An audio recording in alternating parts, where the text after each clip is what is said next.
Would you travel the world with an electric motorcycle? I personally wouldn't. But here is a guy who have done it. He went from Europe to Asia and he pretty much done adventure riding with a not really suitable bike, which is mostly a street bike. How easy was it to charge the bike? And what was people's reaction when they noticed that this bike doesn't need a fuel? All of this and some crazy adventure stories, plus he is now in Latvia and he's making his first adventure bike adventure ready again. So we'll talk about that as well, which is Honda Dominator. On this episode, we're talking to Marc Travels. And this is Part-Time Nomad podcast with your host, Einar. Let's start the episode. Welcome, Marc. Thank you for joining me. Happy to be here, man. Cool. Yeah, it's like actually really cool to see you in person. Because many times, like most of the time, I'm talking with people over Zoom or something. Oh, really? Yeah. So for this podcast, Okay. Because people live in different places than Latvia most of the time. Well, yeah, I didn't think I would be in Latvia so soon. Yeah, but cool. I see the reason why you're here. This is obviously the reason, and today we're gonna talk about your bike experiences. Yeah. Basically, like you're riding two different beasts, and I would say like a carbureted bike is like a campfire. Well, it's like two different, completely different worlds. Like completely. That bike's super old and with carburetor, and the electric bike and that's like a microwave or something. Yeah, like it's state of the art. Like no sound, no oil, no nothing, and here's like oil and one cylinder and carburetor. What would you say are the biggest differences for yourself? Obviously, there is differences on paper, but for yourself, like well, I would say the whole riding experience is like completely different. I mean, obviously the electric bike was a sport bike, so that's already different to this. Yeah. And I mean, obviously it's also very smooth. It's a very smooth riding. You don't have gears. You don't need to shift. You can just. Well, also you have like compared to the Honda. Now we compare. You can't compare these bikes really, but like. But that's what we're doing today. Yeah, that's what we're doing today. Okay, so compared to that bike, the electric bike, it has like 112 horsepower. So the power is like. It's incredible compared to this one here. Yeah. I mean, we're going to rebuild the engine. Like, it's going to be a little bit more... the piston is going to be a bit more, and the new exhaust system. We're going to have a little bit more power. But don't get your hopes up. It's going to be close to the electric power. I know. But I mean, like, that's the thing. That's also another thing. Like, when you don't have, like, to shift or whatever, you don't have to rev the engine to a certain amount of, Yeah. So you always have this torque, with the electric bike. No matter what speed you are, wherever, like you always have it's crazy. It's really, really crazy. You go from 0 to 100 in like 3 seconds. Yeah. It's just it's like endless Yeah. power. And it doesn't stop. Like it just goes up to, like they limited it to 200 kilometers an hour. So then it's done. But when do you really do that? Especially traveling, you're not really going very fast. So You want to be alive and want to continue. Exactly. Want to do it in the long term. Yeah. And that's the hard part because for me, like now I was traveling on the electric bike for over 2.5 years, and almost 3 years. So. That was the thing. It was just the only thing I had. I couldn't even crash it because it's not like an adventure bike, like a GS or Tenere or whatever or Africa Twin. You drop them and then you just pick them up and then it's okay. With the electric bike, it wasn't made for traveling and it wasn't made for falling. Okay. Yeah. So it tipped over actually on the trip twice. Just tipped over, just because it was parked and it was started rolling and then it tipped over. So and immediately the handlebar was like. Bent, like because the bike is like it weighs 230 kg, and like all the weight went straight onto the handlebar. So I had to bend the handlebar twice, and then you immediately damage the plastic and the blinkers and everything. Like just by not falling. I'm not talking about falling. Did you fall much with it? No, not at all. No, not once. I couldn't. That's good going. I couldn't. Like I had no choice. Like the moment I crashed that bike, that would have been it. I couldn't do it, man. Like I go on 2 or 3 weeks ride, and I'm like I fall down like 5 or 6 times. Well, at least. You probably push it a little bit harder than I do. Like I'm not really pushing it. I mean, I had to push it at some places. Like when I went up to Ladakh in India, there was no. The highway was like highway meant there like going through rivers and like off road, and like there was no choice, you know. I had to do it, and then you have to push it a little bit. But the thing is, it's like, because it's a sport bike, it's also relatively low. Yeah.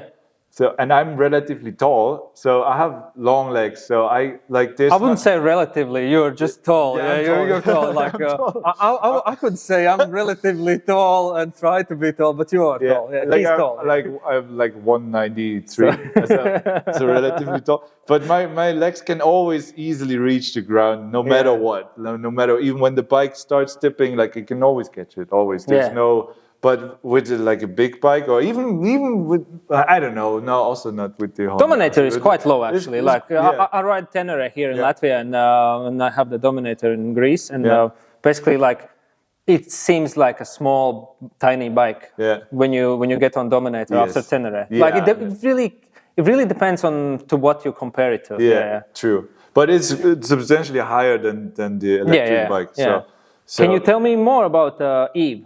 Eve, that's the the name. I named her Eve because I had to come up with something, because I wanted to tape off the logos, because can you tell us what is it? What's the make? And it's a Zero Motorcycles. The company is called Zero Motorcycles, and I bought it second hand, actually. Oh, okay. Yeah, I bought it second hand. It was already 2 years old and had already 10,000 kilometers on it when I bought it, and still I paid 15,500 euro for it. Whoa, okay. Yeah, it's quite new. The bike, the way I have it now, with the extra charging unit and the battery, it's cost $25,000.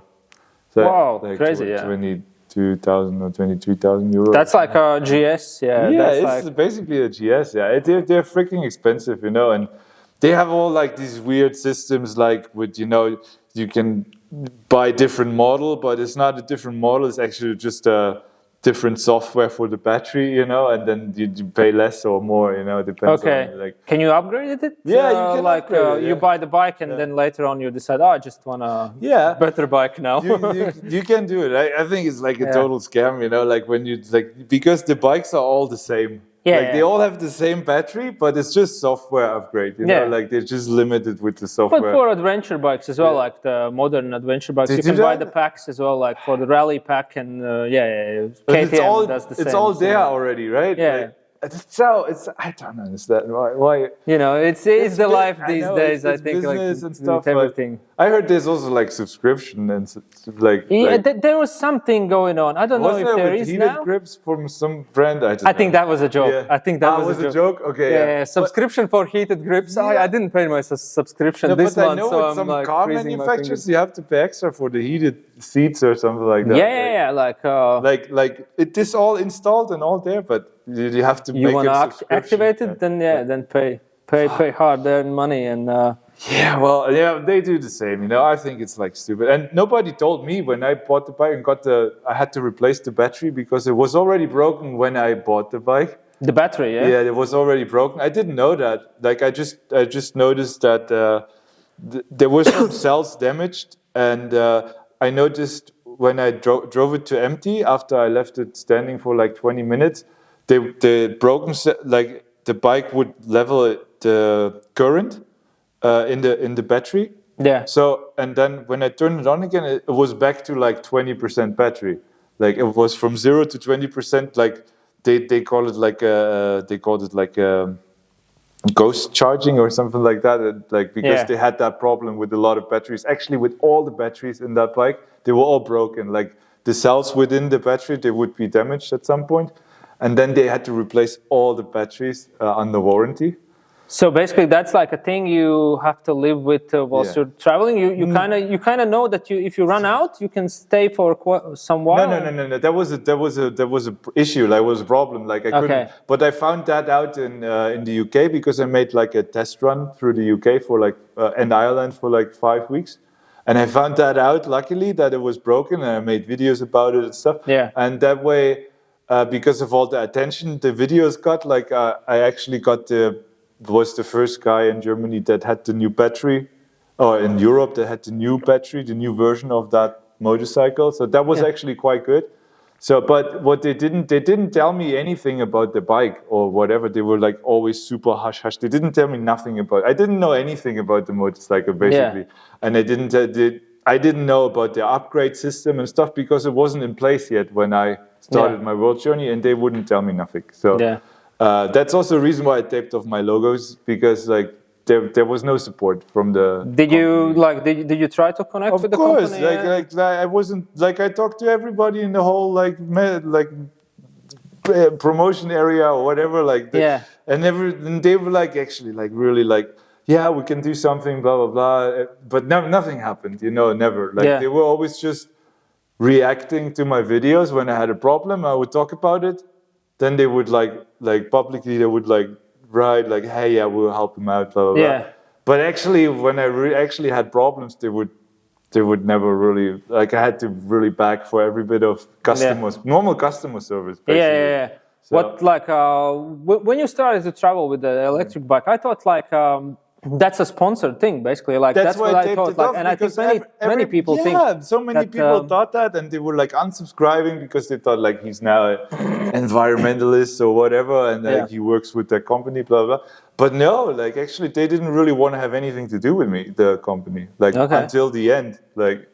And now, like, I mean, they're kind of dead to me now. Like, I don't want to have anything to do with them, like. Because they were like, like people would reach out to them like all the time, because the videos got like, especially in India and stuff, like I got a lot of views, like millions, like the bike itself, like is just YouTube, like what was seen by like up until now, like 120 million people, like it's got a lot of attention, and people would reach out to the company, hey, what are you doing? Like, why are you not helping this guy out? Oh, so other people are. Yeah, a lot. And they would have like, that was so funny. And when I found that out, I was quite mad, because they would have like a copy paste answer for them. Like, we make sure that behind the scenes we look after him, and like we make sure he stays on the road. But it's just a lie, like it was just, there was just a generic reply. And I found that out. I was really mad and then it was like, I think, like the motorcycle industry, it's not that big, like it's... Exactly. Like, I mean,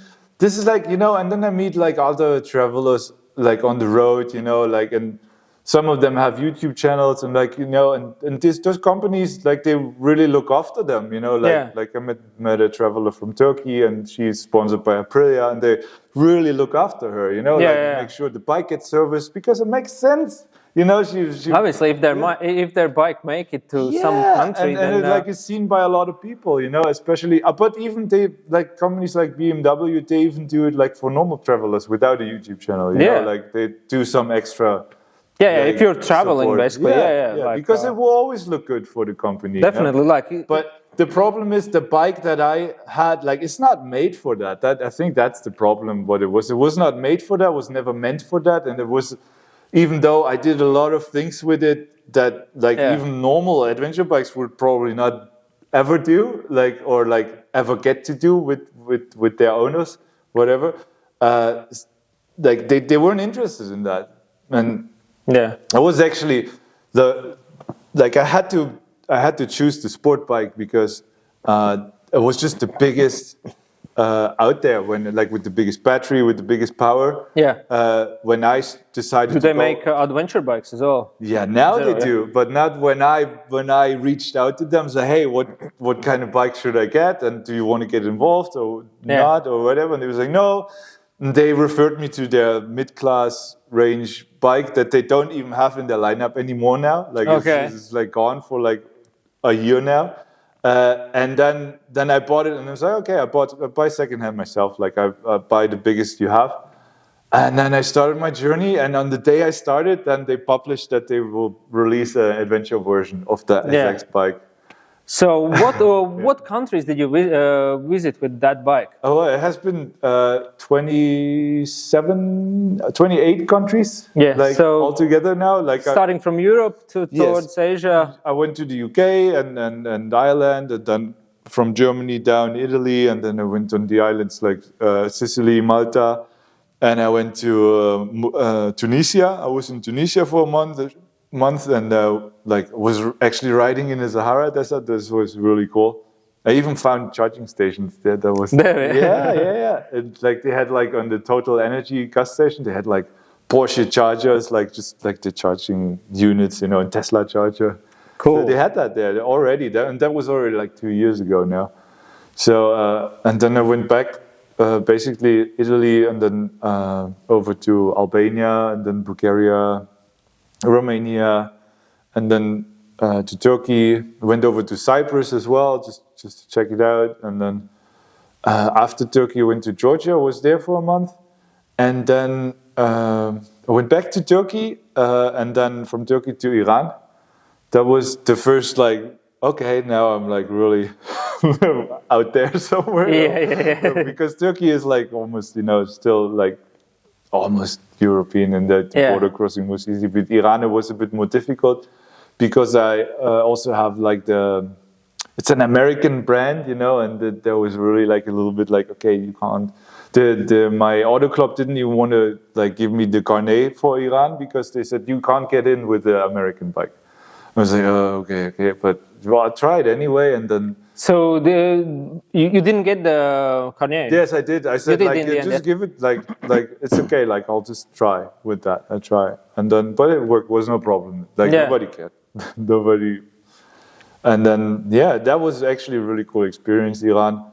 I wish I was longer there, but I had like a visa for 1 month, so I didn't have too much time. Yeah. And then I went over to Pakistan. That was another kind of crazy over there. Like that was really, yeah. That was because I entered from the south, like from Iran to Balochistan, and that was like apparently it's like really really dangerous. So they right from the start they gave me like police escorts, and I actually had them for like 10 days, which was of course not very pleasant because I couldn't really decide where I want to go, whatever. You get like a document where it's like a fixed route and you have to take that route, and then you cannot go on the highway because it's not allowed in Pakistan with motorcycle. So that was an issue, and it was a crazy experience. I'm so glad that I filmed everything and made videos about it, because you know sometimes people don't really believe you when you say that you like enter Pakistan and you have to sleep in a jail, you know. You had to sleep in the jail? And there's like I mean, like, you have all these police stations there, but you literally you sleep next to the prisoners that are like they're in jail. Like, you know, you sleep next to them on the floor, on the freaking floor, you know. And first, I didn't even have a bed, you know. Yeah. And you stayed there for like 10 days, you said, in Pakistan? No, I stayed in Pakistan for like 5 weeks because. But the escort I had like for 10 days, and once you get to the capital, then it's cool. Like up in the north, there's no dangerous area or whatever, so you can just roam free. You can do whatever you want. So that was then really cool. Got a little bit cold then because it was winter when I was there, so I didn't really go up really north. I didn't drive the Pamir highway. Yeah. So I kind of stayed a little bit more south, and I had to wait for a visa for India and. So and then after 5 weeks I crossed into India, and then I stayed there for half a year in India. Yeah. And did you like after India, where did you go next after that? Did you come back out from India? Yeah. No, I went to Nepal, and then from Nepal to China. Oh, okay. Like Tibet, and then China, and then from China to Laos, and then Cambodia. Thailand, Malaysia. Yeah. Have you researched? Is it possible to go from India to directly to like? Like Myanmar was closed. Like I don't know how it is. I mean, the stuff changes all the time. So I don't know how it is right now. But when I did it, there was like this civil war going on. Yeah, so I think it still is. So basically, the only option to going further in Asia is like going around. Yes, that was the problem, and then that's why for many was like. Because it costs money to make this China trip, because you need a tour guide. There's a lot of arrangements because you need an extra driver's license, a Chinese one, and then you need an extra license plate and all this stuff. And they organize everything. Costs a little bit of money. Like I paid $1,700, I think, just for the organization. For the organization, yeah. And then plus hotels and all this, and like, you know, I didn't have gas, so that was cool. Like, I didn't pay anything. Yeah. In China, it was 15 days to transit, and I only paid once for charging because I wanted to try out the charging station, but I wouldn't have to charge because I wouldn't have to use the charging station because electricity is so cheap there. Yeah. And wherever you go and wherever you park, you can always plug into an extension cord and then you can charge whenever you want. And I think like China, it depends really on the group as well, like in what group you're put in together. Yeah. Like you can get lucky or you can be like really unlucky. No, I was super maybe lucky. not really unlucky. Most of the travelers are fine. I was just gonna say, like, most travelers are cool anyway, you know, because if you do things like that, you gotta be a little bit cool, you know, like if you go travel for long. But yeah, I mean, it always depends on with who you're traveling. But yeah, I was very lucky. We had a cool group, and you know, everybody got along, and it was nice. We actually, like, after it was in Laos, we were still hanging out together, and it was good fun. Yeah. So talking about people, like, what have been the weirdest experience with trying to find charging? Like, weirdest experience from a person who's like confused why you're trying to charge this this motorcycle, which is usually petrol. It has like always been a little bit weird because people they see the bike, like, it's quite a big bike, you know. It's like a proper sport bike. And then, like, you come there with the cable, and they're just like, "What's this guy doing? What you're doing? Like, what does he want from me? Like, what happens when he plugs that into my normal outlet? Like, does my house explode? Or whatever? Or will he suck all my energy out, or whatever? You know, like, you don't know what people think, especially when you're somewhere in the mountains. Yeah. And then, you know, electricity is scarce anyway.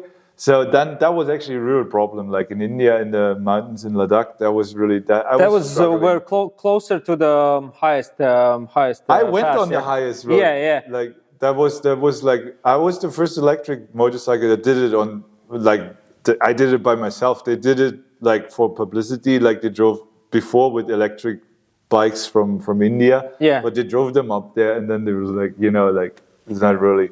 But I was very proud to achieve that because the charging was really, really difficult to come up there because you would plug in and the current wouldn't be enough. And, or you have this thing over there, like you only have like real electricity for like 4 hours a day. So that was, and then they'd use generators and stuff like that. But the current was always not very high. So I was really struggling at some point, and then I broke one of my charging cables because they switched from the normal power to the generator, and then it blew a fuse or something like that. And it's just like, that was very, very difficult. But in general, when I explain the bike to the people, then they are generally like, okay, that sounds cool. Yeah. That's cool. Like, but you have to explain. Yeah. And when you can speak English and they understand, then it's most of the time it's no problem, you know. Yeah. Sometimes you get like in India, sometimes I got ripped off a little bit, you know, when they wanted to, like, you know, like, I don't know, pay more, basically for the just because, like, no, you have to pay like 1,000 rupee now and blah, or 2,000 rupee or whatever, which is like, I don't know, $20. Yeah, so I saw your video when you were looking for the charging stations there, and like every video basically. But that one especially because it was the highest pass, and like. It seemed like the people there, they're like kind of scared to give you the electricity in a way because they don't know how it's gonna be, how expensive it will be for them afterwards. Exactly, they think like, I don't know, but it's just a new thing for them. Yeah, that's the thing. It's just something new. In China, it was no problem because everybody has electric scooters and electric cars, and like everybody knew. Like I was just pointing at the bike, and they were coming out with the extension cord, and you know, that was really a pleasant experience. I didn't expect it to be that good. Yeah. What actually have been like the weirdest expression from someone seeing that bike? Well, I mean, what I did at the beginning, I didn't do it. Like after Iran, I didn't do it anymore because I got too scared that somebody will crash it. Because when I trusted that person, like I would let them ride the bike. Okay. And that because I was always the craziest thing, because like nobody, like when you have never been on a bike like that, like even if you ride like powerful like bikes before, but this is just a whole different kind of acceleration, you know, like and seeing the people getting off or coming back and getting off the bike like with the biggest smiles, like wow, that was always like, that was hilarious, you know. I love that, but I stopped doing that because in Iran, when a guy in Iran like asks you for a test ride or like, can I ride it, and I was like, yeah, okay, cool. You think he would ride around the block and come back, right? But I had the thing like the one guy, he was gone for 2 hours with the bike. Oh, really? Yeah, and it's like, what the dude, where are you? But dude was showing it to his friends and to like to mom and everyone there. It's like, oh, look at me. Yeah, and I was like sweating. I was like, wow, oh my god. I was looking at the GPS tracker and I was like, what the fuck is he going? Luckily, you have the AirTag. Yeah. Man, I trusted them. You know, they were really nice, and especially in Iran, it was so nice people, like, and very honest people, you know. That's actually like like Iran seems kind of dangerous country on paper, but most of the people who have traveled there, they like say it's the most amazing people. Yeah, it's just the government, you know. Yeah. It's just the government that's and not even the people in Iran like they got the government, you know. They're like they don't want it.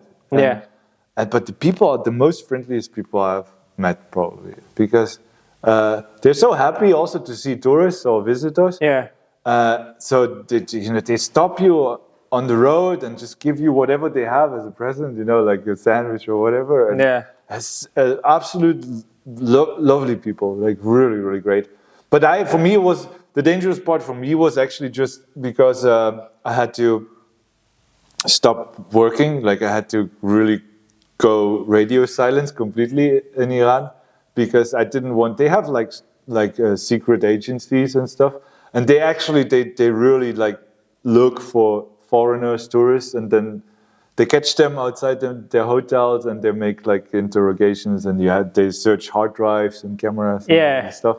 So just that you don't film anything that you're not supposed to film or whatever. Like, this all government bullshit. Was it difficult to know like which are the things to film and what not to film? Well, yeah, basically military stuff you shouldn't film. Like that's the obvious part. But sometimes, you know, like some countries are silly with the things that not to film. Like, I don't know, like it can be. It can be something that seems like really unimportant for you, but then you just like film it and it's like, oh, this is top secret. That was great. When I went to Tibet, you couldn't have a picture of the Dalai Lama on your phone. That was they searched for it. Oh, really? Yeah. They were literally taking your phone at the border and were checking it. They would go through all your photos. Like, that was so like, I mean, what the fuck? But yeah, what you gonna do? You know, like these weirdnesses or quirks, I think they make the travel in some way. Exactly. Like if everything would be the same, like you would go to like anywhere, like you would go to Iran and it's just the same as I don't know, like Latvia. I mean, cultural Iran, like this is also like, you know, when you look at the old civilizations and the old like I went to Persepolis, that was just so incredible, like that. So let's say I'm pointing my bike towards Asia tomorrow, and what would be the likely mistake I would make? To plan it? to plan it. Like I have never planned anything. Really? Yeah. So no. I wasn't. The main plan was and still is like that. I want to end up in New Zealand at some point. Yeah. You know? But I decided on the road that I want to do this for much longer than just go to New Zealand and then that's it. I just want to see so much more, you know. And I'm lucky enough that I can do this full time, and I don't have to go home. But I get, of course, when you only have like 3 or 4 weeks or whatever to go to Asia or what. I don't know if that's even doable from here. It's like from here, it's not possible. Yeah. So, but you mean if you would want to go from here to Asia or like? I mean, I would suggest. What would be the mistake? Whatever time frame you plan for it. I would suggest you make it double. Okay. Time is the most. I think that's the biggest mistake. Most people, they just don't take enough time, and then you start rushing. I even did that, and I didn't even have a time frame or whatever. But at the beginning, I felt like I don't have time, or like I have to go, I have to keep moving, blah blah blah. But yeah, like that would be also one of my biggest mistakes, that I didn't explore enough. You know, that I was just going through basically. Yeah. At some countries maybe, you know, or like some places that I would have liked to see more of. Yeah. Like in hindsight. And if we would talk in like video game terms, you know, like which country would be the boss level most difficult one to go through? Basically? Well, I think like the boss level, I don't know. I would say India. It's just crazy, you know. It's just like I don't know, man. It's just like you get there. I mean, I had Pakistan before, so I got like, you know, like Pakistan is also very crazy, and there's just so much traffic, you know, so many cars, and there's no rules. You just like, you just have to go. You just have to dive in, and you know the craziness. You just have to go with it. Otherwise, you're just lost. You know, you can't. You just have to, because that's what they do. Like everybody just drives, however, but they all look after each other. You know, you wouldn't think that there's any like system to the chaos or whatever. Like it's just chaos, but like people don't crash into each other so much. But there is some system then. There is maybe. Some. Yeah, maybe. But actually, like people, you know, there's the people like on the phone doing video chat while motorcycle riding, you know, like and stuff like that. It's like you think like what, or like a whole family on a Bullet, you know, on a Royal Enfield. Like do you see that all the time? It's like, oh man. Yeah, but it's crazy, and then all the cows on the street everywhere. In the south, not so much, but in the north, you know, like you have all these and animals, like but I loved it at some point, you know, like I had to get used to it, but I really loved it. Tiring after a while? Of course, yeah. You get like this is just draining your energy every day. There's no way around it. Like you will be always exhausted after and dirty after, like because in smog and everything, like. But that's part of the fun of it. Then at some point, for me it was, and you get used to it. And actually, the bigger cities, especially in the south, they're then quite modern again. Like you wouldn't believe it. Like Bangalore is like Berlin. It's crazy. Well, if I would go now straight to Bangalore, probably I don't feel like Berlin. But but then after the madness, you know, like it's modern. You know, like modern districts and cafes and all this hipster stuff too. Like. That's just like here, but yeah, I think that would be the craziest country to travel to so far. So I mean, I haven't been like all the countries. Like I basically like also with the Honda before I traveled most of Europe. Yeah, and I went to Iceland, and then now with this on this journey is like I haven't even been through all the Stan countries or Russia I didn't do or so. I haven't really I haven't even seen half of it. So what do I know? Like you have seen some. I've seen quite a bit of the Asian countries now. So I was quite happy, like to come back now to Europe just to have a change of pace a little bit, especially also with the electric bike, because it was a lot about.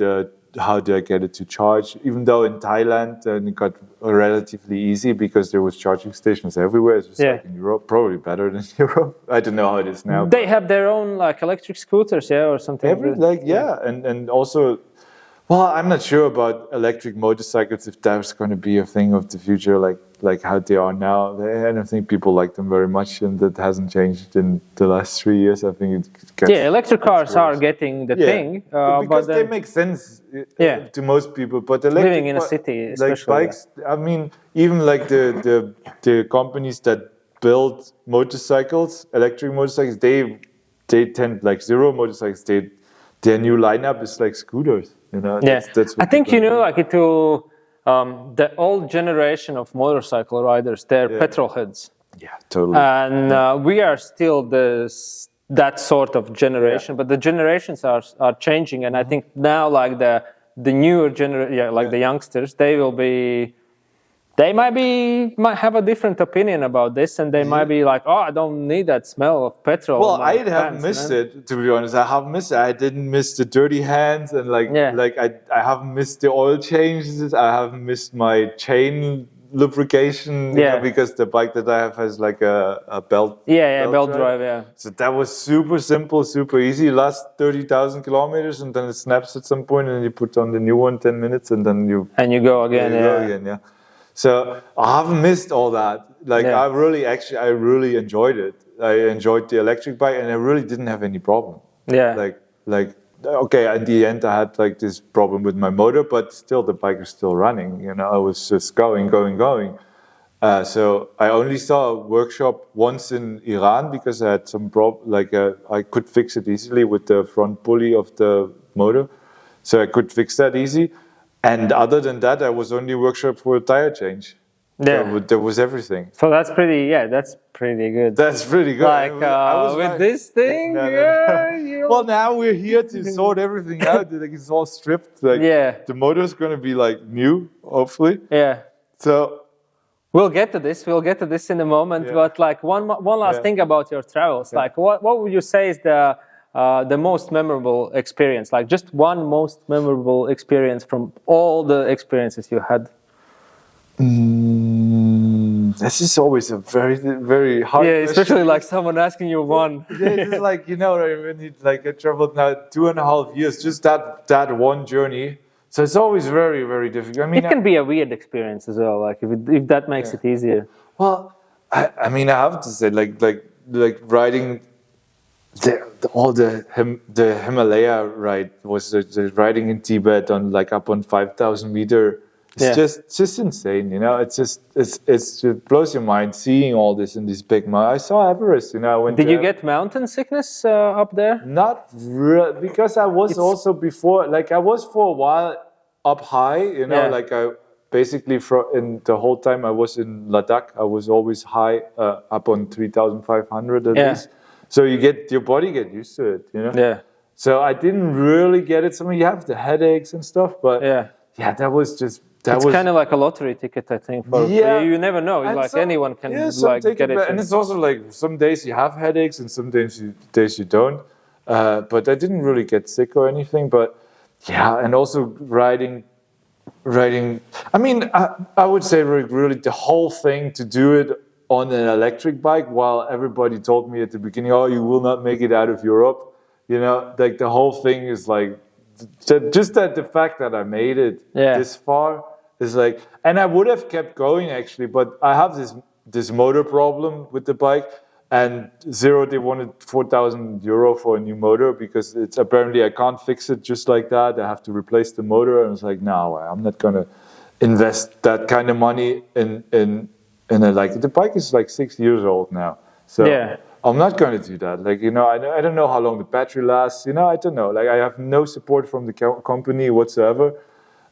So I'm not going to risk anything. Like I'll just do something else now. And I mean, I achieved more than I thought I was going to achieve. Like I said, I never really planned so much. I didn't know how far I would make it. You know, didn't know how would the bike hold up. You know, I didn't know anything about the bike. Nobody told me anything about it. And nobody knew about it. So. Yeah, I didn't really know how long I would. So I didn't even plan further than India. Like I was like, okay, if I make it to India, and then they're all good. That's cool. That's cool. So and then I actually made it much further, and so that was actually cool. And I reckon shipping it to Australia from Malaysia or Indonesia, like getting it to Indonesia would have cost me like at least $500, and then getting it to Australia would be another like at least $4,000 probably, because of all the like they have a lot of regulations too, like when especially you have to clean the bike like properly and stuff like, and then the custom fees, and there's a lot of stuff. Like it's going to be expensive. Shipping is always expensive. So I would have to do all that on top of the new motor that I don't even know if I would have just got it replaced in a good way or whatever. So I decided. Then it's definitely not worth it. No, it would have been a lot of money just to keep going, and I was kind of like, okay, like I'm kind of done also with because I was promoting the brand a lot, and I didn't want that anymore. So I'm kind of happy. I mean, the videos are still running, so the bike will still be on the internet for a while. But I'm also kind of happy when I stop promoting a brand that doesn't really give a shit. You know? So that's also a reason why I want to travel on this bike now. So would you do it again on the? Oh yeah, anytime. I love the bike. Like I love the bike, really. But like now with the knowledge you have now, like with your experience and everything, like you wouldn't have the bike. Yeah. Like if you wouldn't have the bike, would you buy it again for the same trip, the same bike? Well, like I said, it was never the right bike for the trip. Like never, like electric or not, just the way it's built.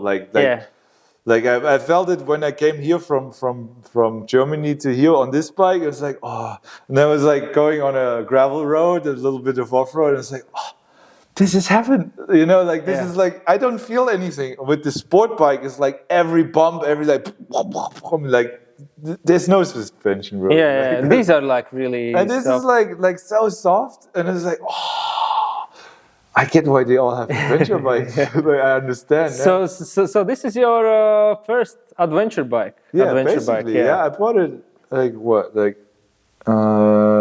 6 years ago. I think. Yeah, 6 years. Sometime around COVID. Before. Yeah, sometime around COVID. Right before, I think. Right before COVID. And so was it a love at the first sight, or how did you decide to go with this bike? Like at that point? Yeah, I was looking like it was. First of all, I didn't have a lot of money. Yeah, that was like I was so broke because I was a musician back then, and musicians like I was full-time musician all my life, so I struggled a lot. Sometimes it's good, sometimes it's not. You know? Yeah.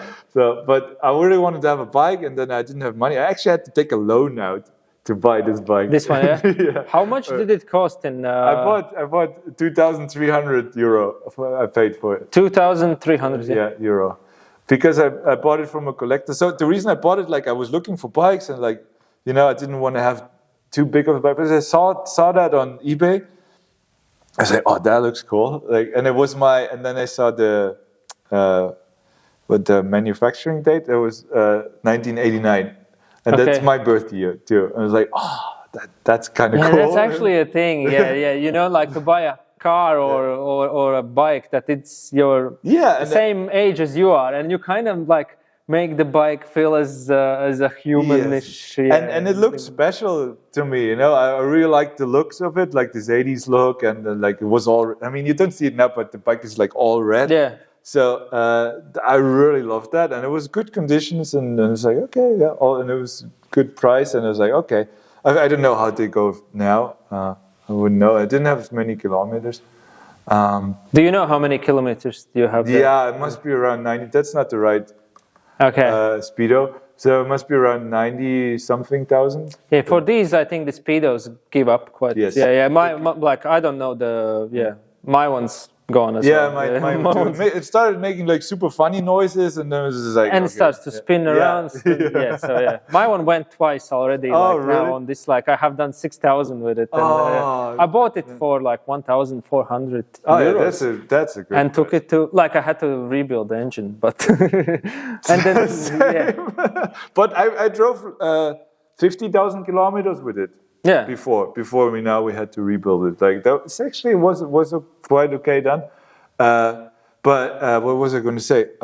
Actually, What have been the craziest roadside fix what you have had with this? Yeah. Like roadside fixes. Like the roadside problem. Yeah, basically. No, I didn't really have roadside problems with this bike. Like it was just like the engine started to make sounds. Yeah. And I didn't know where it come from. Like, and that was always like the main problem. Like we didn't know where it come from. And then I went to mechanics, and we opened up the valve cover, and we couldn't really see something. And I was here before in this shop, so we couldn't really find it. So and now we still really don't know. But when we opened up the engine, we found some like washers. Alex told me that actually like that there have been some washers inside the engine. And the one valve seat was loose. Yeah, that could be also. That also could be the. It was very loose, so you couldn't see that before. That we'll see when we put it back together. But what I like about this is like the first version, like the RD02. Yeah. And I just really the motor is the engine is a different one. It's from 1993. So you have the newer, but they're same. Yeah. Just no Kickstarter. Oh, so the older ones they have Kickstarter. Yeah. Oh, okay. So, But I think the new ones, they're more reliable. I don't know. And no one knows. No one knows. But the seller didn't tell me that there's a different engine in it. Like Yeah, but you found out now. I found out later when I researched more about it. I said, "Hey, where's my kickstand? My Kickstarter? I don't have a Kickstarter." So you have been here before, yeah? Like in this place where we're talking now. Yeah, in the other shop, but Alex's shop, the Rascal Motorcycles. Yeah. And now you're kind of hands-on. The thing was like he also watches my videos, and then like I was like talking in the videos talking about the Dominator, and then Alex made the comment on the YouTube videos, "Hey, just bring the old Dominator back. Yeah, bring it here, we fix it up, and then you travel." And I was like, "Okay, deal, let's do it." And now I'm here. And you're here, yeah. So basically, it started as a YouTube comment. Yeah. Be mindful, guys. Yeah, what you're writing in the comment section. So yeah, and you're here in Latvia. It was actually quite the ride because like where I was before was like super hot and I was always sweating, and then came here, and then actually it started to become winter again. Yeah. And I had like -4 degrees at some point and snow, and it's like quite the ride. Quite some cool videos.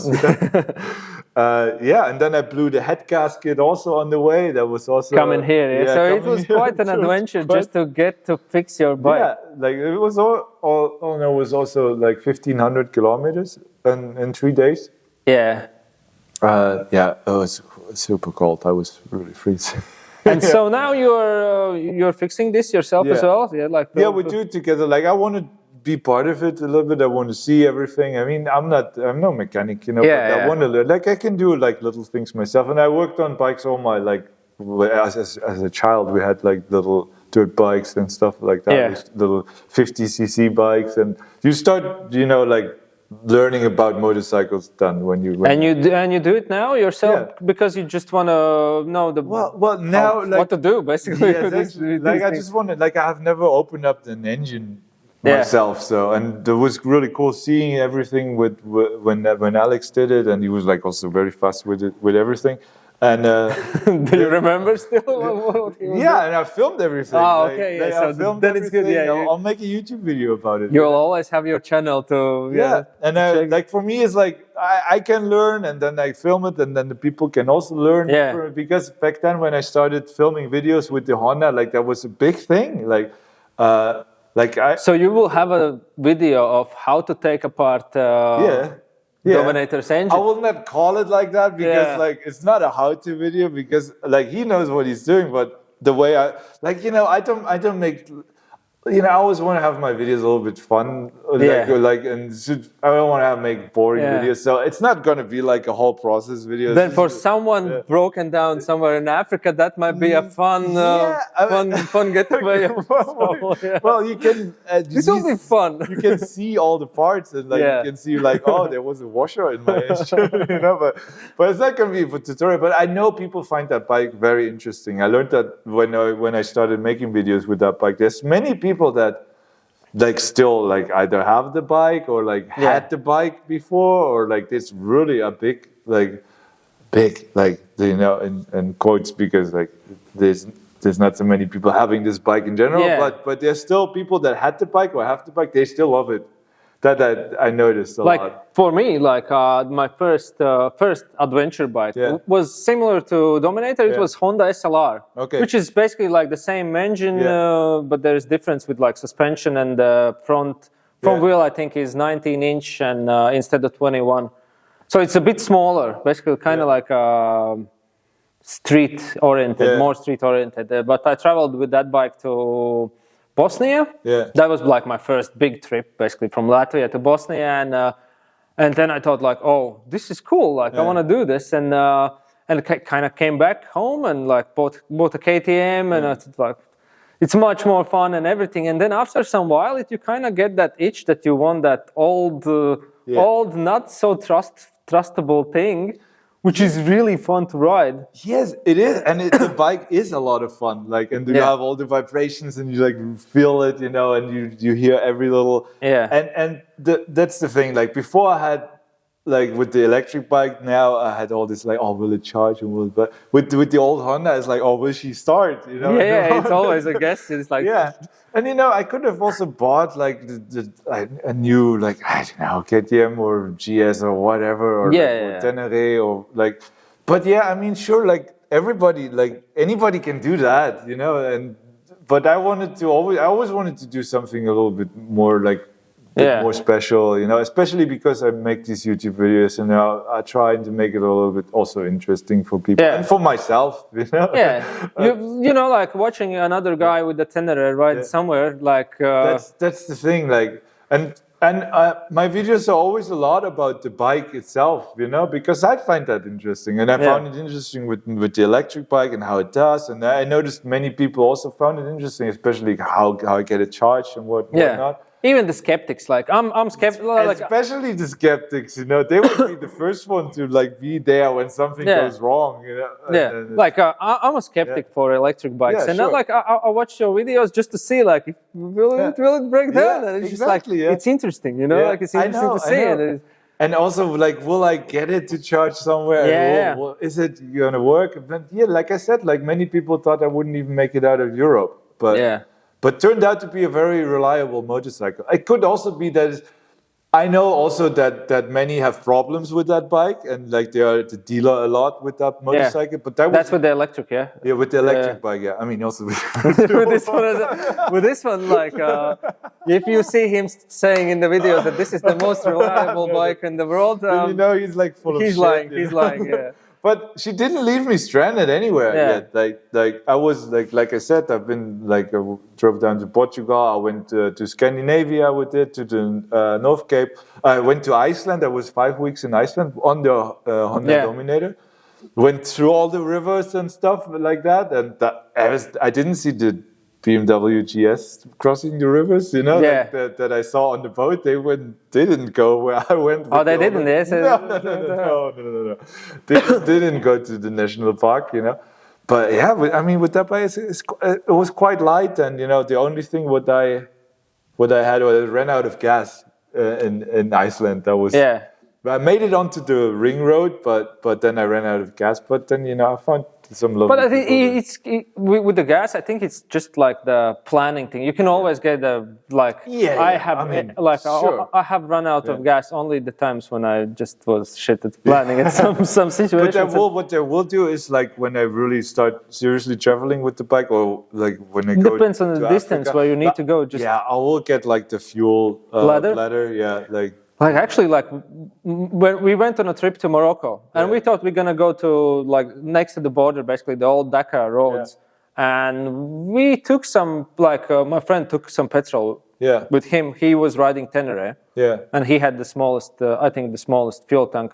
I had a KTM 690 with like extra fuel tanks, and like for 500 kilometers I was fine. But he never really needed it. Okay. And I think like it's really good way is just to basically buy a water can or anything. Basically, just put somewhere petrol, ride it, chuck it out, and you don't have to carry it. Like Well, because this is depends obviously. Like I have range of like 180 or 200 kilometers with. I went over with my one. I think with my one, I done 200 something. Oh yeah, okay. Yeah, and it was I don't know how it's going to be with the engine done, but now sometimes I only had 150 kilometers now on that, but maybe because of not going very fast. I think for these old bikes, it depends on the carburetor, and the on mixture. The fuel. Like with the 98, it's a bit better. Then I have a better range. Put the 98 in. So, but it's not really a lot, like the 13 liter that it has. It's not a huge. Not so much. So, what are you planning to do with this bike? Well, I wanna take it to Africa. Like, that's the just like dipping in Africa. No. Well, most do probably, but I want to really go like from north to south, basically West Coast. That's nobody knows that yet. And I really don't. I really didn't talk about it much because I never talk about my plans beforehand. So much. You know, there's always people that talk a lot, and Yeah, people, it's it's kind of really difficult when you tell your plans and then you have to commit to it. Yeah. Well, yeah, I don't really give a shit what people think of if I commit or what. It's just for yourself. Like, it's for I myself. feel like, I would rather, like, you know, I don't want to stress myself out. You know, like I just don't want to. Like, that's the thing. Like, for example, before I went to India, I was like, oh, I need to get a carnet de passage, and like, how do I do all this, and how does it work, and with the borders, and like, will I get in, blah blah blah, Iran, blah blah blah. How does it work? And then you just start to stress yourself out, and it's like, oh fuck, should I really do that? And then I learned, okay, no, I don't think about it until I'm in the country before the other, like, you know, like if that's my next country, then I will start worrying about visa, about all this stuff. I will do that. And then, well, again, I have a lot of time on my hands, so that's okay. Like, I can wait for stuff. But yeah, no, like, when I don't really talk about my plans, then I don't make plans a lot. So I just know I want to go to Africa. I want to drive down south, and that's all I know. Yeah. So, and I want to do it on this bike, most likely. Like, I will get my electric bike back. It will come to Hamburg in a month. It will be there. Yeah. And like, I also want to fix the motor, and I want to get it back. Like, I don't know. Like, maybe something happens, and maybe I will do it on the e-bike. I don't know. Like, I don't know. Yeah, but the plan is now do it with this bike, and I think do it with this one. Yeah, and I think people will also love it. You know, like, because I know they love the bike. People ask me for years, like, when will you bring the bike? Like every week I get a message. Yeah. At least one message. Like, what about the Dominator? Like when is the Dominator back? Where is it? Where is it? When it's back. And I think the people will like it. So you will have some videos of all the upgrades and everything coming up, like when you have your videos for There's for not this going to be so many upgrades actually. Like, we'll just do like some progressive springs in the forks, and then new tires. Yeah. Like, obviously the engine, and well, you told me something about the bash plate.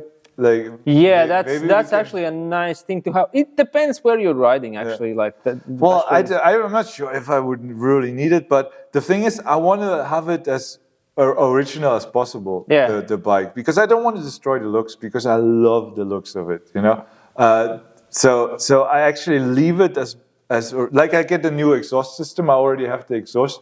Oh, you had the original before, yeah? I had the original before. Now I have like a.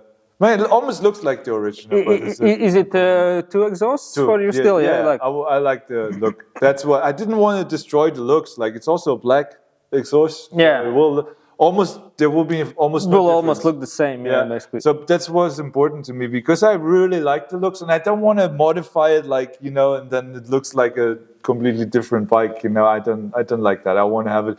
I bought for €150. I bought a whole set of fairings.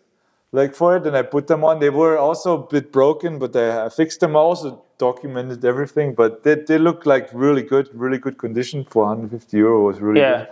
So yeah, no, but I will leave it as original. So no over-the-top upgrades for no rally towers. No. I had a windshield always, a black windshield. Yeah. I exchanged that again for the original, because I like the looks better. I like the low look. It looks so cool, and it's all red here, and it's all amazing. So yeah, no, I don't need this shit. You know, like, I never had a windshield, like, the whole journey. Like, I never had one. I think we were like, okay, like, nobody really needs it, but it's of course more comfortable if you're like protected from the wind and stuff. But then again, I'm so tall. Like, if I have like a normal windshield, then it just blows it right into my face. Like, I would have to have like a high one. Yeah, and then it's even worse than having without a windshield. Yeah. So I'm just like going with and you know, with this bike you cannot go fast anyway. Yeah. Like, you go 100 and that's okay. And it's already like. Okay. Like, I was going with mine on motorway for like whole day, basically. Yeah, like 120. Yeah, I did that too. Like, but that helps. You can go. I did that with the electric bike a lot, because I had to when I wanted to have range. Yeah. So I went behind trucks, you know, and buses, especially in India. So I got like 350 kilometer range. You know, that was. No one really wants to go on a motorway when they're traveling. You know? Exactly. So I'm not planning to do it. Sometimes you have it though. Like, there's no way around it. You have to go on the highway to get to a cool other place. You know, that sometimes it is like that. So cool. Best of luck. I have another thing, like one last thing. I asked some questions for people to ask questions on Instagram. Yeah. Okay. So here they are. And you just did that today, right? Yeah. Okay. There were some questions. There is three. Yeah, there is three questions. Yeah. So let me see. What have been your biggest mechanical challenges to your bikes? Well, I reckon the biggest one would be the engine now with the Honda. But I must say, like, I have never been stranded. And couldn't go anymore like that. Well, I had some difficulties in Cambodia with a flat tire. Well, actually, I had three punctures in one day. That was crazy. And I had to take off the wheel in the middle of the night on the side of the road. And then some mechanic came on a scooter. And then he's like, because with the electric bike, I have tubeless tires. And they were really difficult to get off the rim. Yeah. So he came with a hammer and like a tool, and they just chopped it off the rim, like the tire, and like then took it and fixed it from the inside because it was all ripped, and it's like a whole nightmare. So that was actually that was a crazy thing. But mechanical, like everything worked out so far. Like I always made it to my destination. Okay, so the next one, what are your average monthly expenses as a full-time traveler? Well, this is a serious question. Well, I wish, like, I get this question and people ask me that, but I never really write anything down. Like, there's people that, they write down the expenses and stuff like that, but I never do, never. And also, people ask that and they compare it to what they would spend on a holiday, Yeah. But for me, it's not a holiday. I live like that. I don't have a house. I don't have like I don't even have a home. I don't even have an address. Like even on my passport on my ID card, it says like has no residence. So the thing is, since can you do that actually? Like... Yeah, you can get a passport without address. Yeah. Okay. Yeah. They did like I just got a new passport. I have now I have a brand new passport. Yeah. Because mine was full actually. So yeah, you can do that. You can get it like basically has no residence. Yeah. So that's pretty cool. You have to because I'm not registered anywhere. So but that's the thing. Like I still pay taxes. Like I have the YouTube revenue. That's how I make a living from my YouTube videos, and they tax it in Ireland or somewhere. So I'll make a okay living, from my videos and what I do. So I don't really have to live on a budget like that. Like I don't have to camp all the time because I can't afford a hotel. So I can afford a hotel. I can afford apartments, which is also important, especially when you never go home. You want to be at places also where you feel home.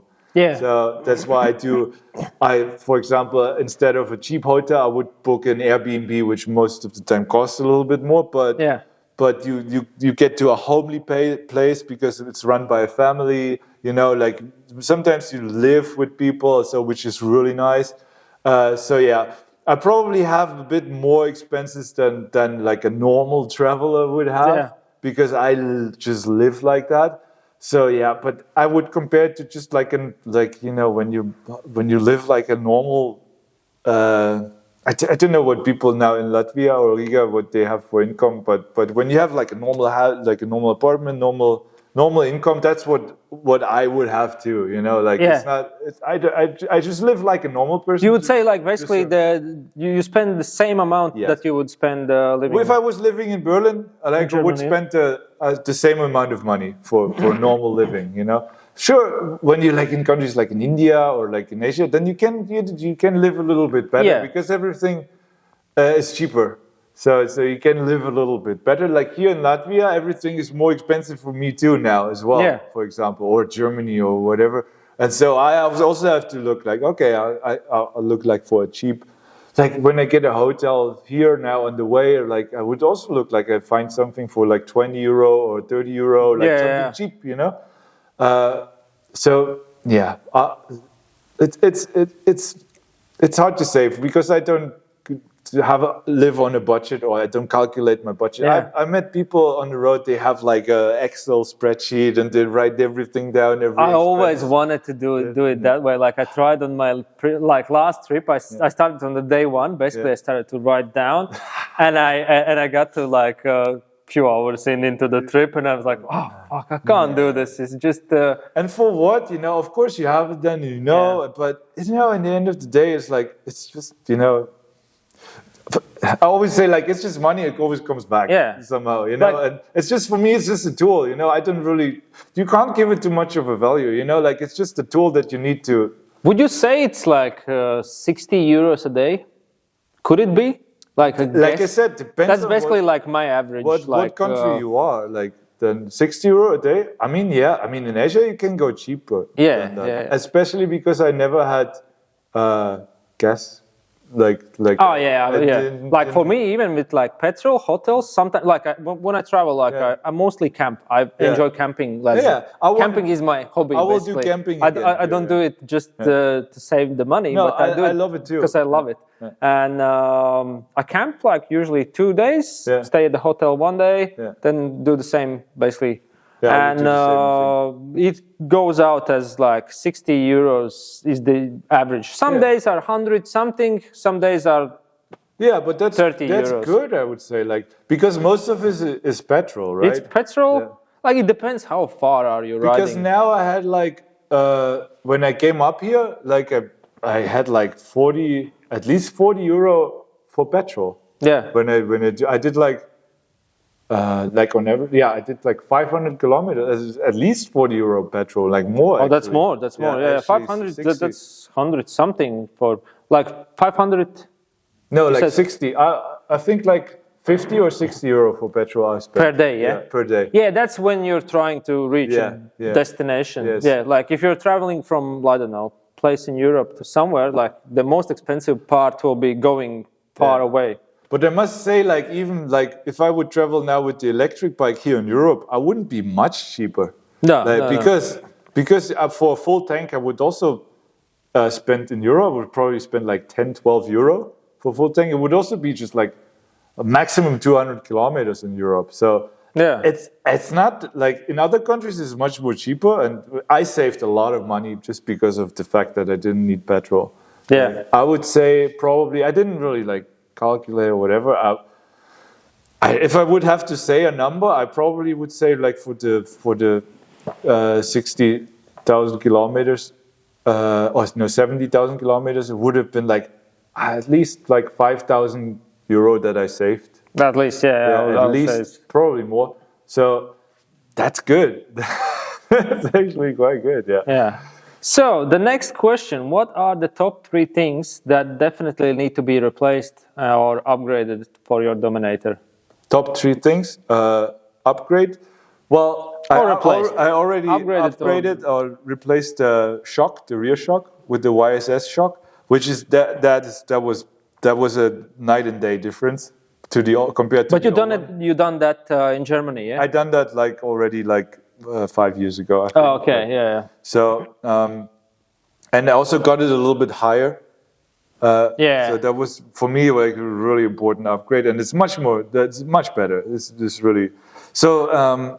What else? Well, I didn't really like the exhaust system. Like that will be for me a big upgrade because mine they were like rusting and all. You don't really know how long they will last. And apparently the progressive springs they would make a difference. Yeah, I think the suspension is I think suspension is the most like I have these double take mirrors. I think they're quite cool. I like them, but they're also old already. But other than that, I don't really make many. Like the foot bags, we'll make them wider. That's what we will do. Like because they're tiny. They're really tiny. I think that was the first thing that I did to my Dominator. When I bought it, like I didn't do actually many upgrades to the bike because the plan was to buy a cheap bike and just take it as far as I can. That's the best. But the foot pegs, that was one of the musts. Like I still have the stock suspension and it's like really shit. But but I'm looking at the shock. But the shock is really. I will do it when I will get that bike back in I don't know how many years time. And it's not too expensive. I don't think it's like 360. 300 something. Yeah. So it's okay. Actually. It's not too bad. I think. But the difference is really worth it. Like it's a huge difference. Yeah. Like I think this bike when you buy it, like for that money, it's a good thing. Like it's adventure bike. You can do anything with that bike basically, and. Well, you can do anything with any bike if you really want to. This is just like how. Like if you make it nicer with like some suspension. Yeah. Then No. I would. The next competitor is like 5,000 something. You know, Yes. like So it's a cheap.